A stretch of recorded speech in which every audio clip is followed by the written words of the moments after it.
Barcelona, pero doy fe que no es la radio del deporte, sino la radio del Real Madrid.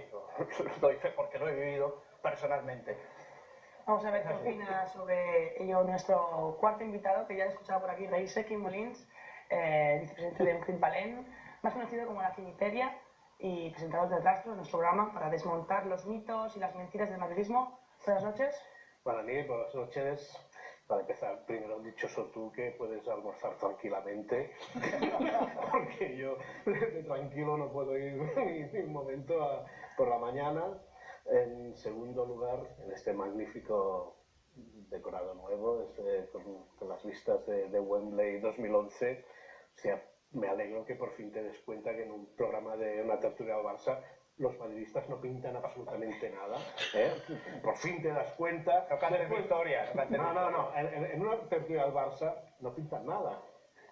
Ya verás lo tranquilos que estaremos aquí los cuatro, más vosotros dos, no habrá ningún problema. Nada, que pones un elemento de esto, distorsionas, y aparte aquí faría Yates, o sea, quedaría mal. Pero hay que responder. Por cierto, RM, ya lo sabes, la radiomarca, que es lo tal del Real Madrid, ya se sabe, ya se ve con sus propias iniciales que coinciden, curioso, ¿no?